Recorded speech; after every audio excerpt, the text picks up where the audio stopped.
Now, if he says, no, I can't, they've got their headline. So what he has to do is be convoluted in his response and not give a yes or no answer. Of course he should be convoluted. But if you haven't got troublemaking journalists in play, then, our politicians are really effective communicators. Donald Trump isn't, and I'm not. You need to have an hour spare to even slightly work out what I'm trying to say or what Donald Trump is trying to say. You need to have an hour spare. And who's got the time? I'm not going to ever listen to a full Donald Trump speech. I've been saying, listen, if you really want to understand Donald Trump, listen to the whole speech. Don't listen to how he's being reported. That's fake news. Well, of course it's fake news because we haven't got time to listen to an entire Donald Trump speech. And in fact, it's impossible for those speeches to be reported. Because to report them, you have to compress them, the speeches, and then they lose all their nuance and context, and they become fake news. He is causing the fake news by not being clear and concise. But it matters in his case.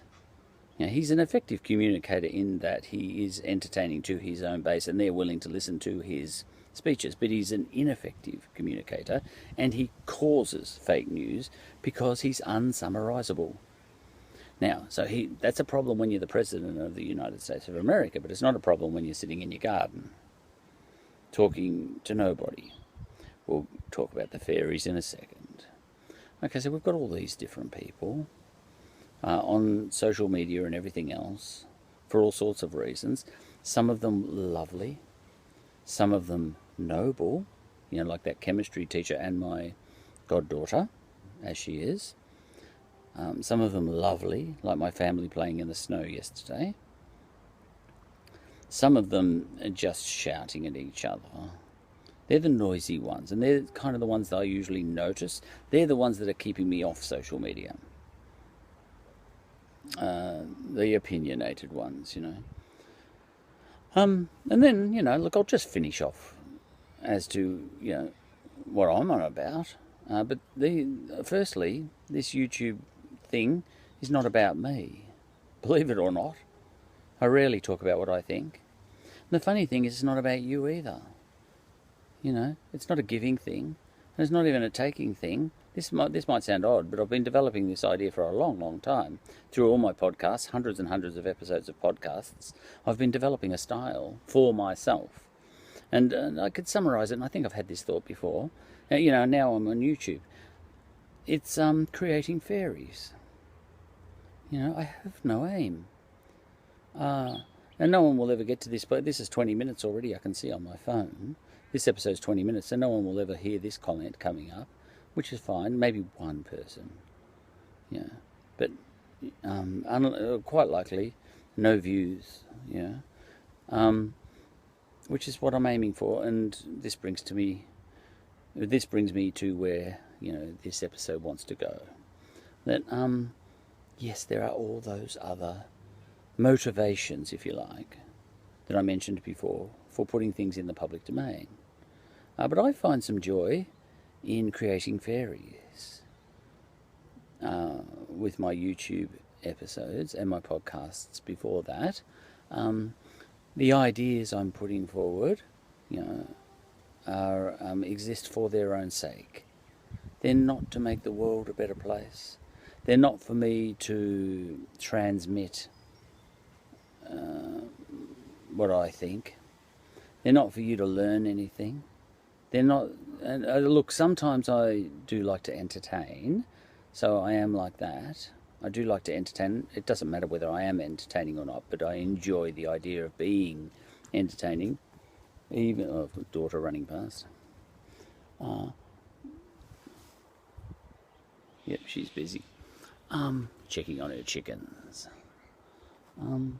But you can put a YouTube episode up that exists, for its own sake, for no other reason. It's not for you. It's not for me. It's not for anything. A fairy exists, presumably undetected, for its own sake. at the bottom of the garden. I've never seen one. I've been down at the bottom of the garden since lockdown started. A fairy exists for its own sake. It's not trying to make the world a better place or anything like that. It's not trying to show off. Like in this episode, clearly I'm not trying to show off. I've compared myself to Donald Trump. He's not trying to show off. It just enjoys itself. No, it's not even thinking. It exists for its own sake. And I think ideas can be like that. And YouTube, ideas expressed in YouTube clips, for example, and all that sort of thing. You can make a YouTube clip for no purpose at all. And where are you putting it? Well, if you've got no views, and you will have no views after 10 years, and then you quietly die, and then no one ever listens to your YouTube episode, well, here's the thing. You have put it in the ether. The whole internet may crash one day and it might all disappear. Well, obviously, eventually that will happen. That doesn't matter. Then we all cease to exist anyway. But here's what I'm getting at. There's something zen and nice about putting something in the ether, like this episode here,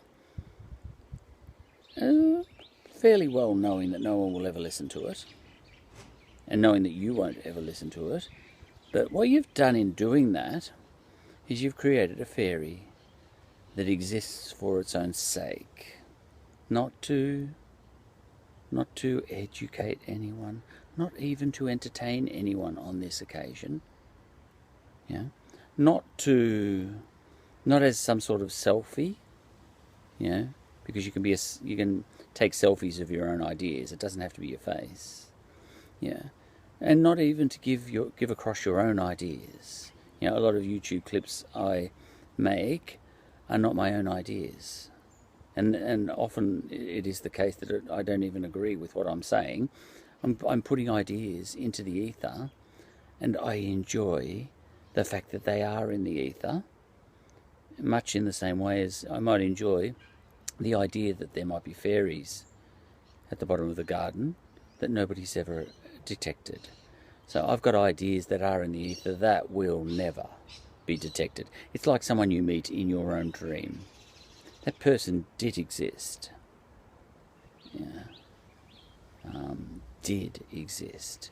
Now, I know he didn't in a physical way, but he did exist. It's the old one, He existed via magic means, your imagination.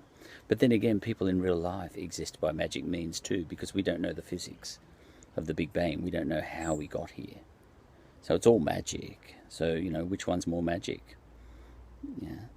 Are we all fairies? At the bottom of the garden? No, look, I won't go that far. But the point is, there's something nice about putting... It alters the tone of your voice when you're speaking episodes if you are creating a fairy in each episode. Some of my episodes are designed to entertain if someone should happen to wander into them, or maybe they're just for my own amusement in speaking them. But a lot of my episodes are fairies. They exist for their own sake. They're not for your benefit, and they're not for my benefit. They're in the ether somewhere, undetected, like a fairy at the bottom of the garden, or like thoughts that you have in private at night as you lay in bed and never tell anybody. Those thoughts exist. They're very real, like the people you meet in your dreams. They are very real. Just real in a different way, via magical means other than the magical means via which we all arrived here physically anyway. Space, time, matter, energy, and all that stuff is magic. So that's another. And I think there are very few people creating fairies in the public domain. But I think often I'm creating fairies with my YouTube episodes when I'm not creating them to simply amuse myself. By creating a funny song.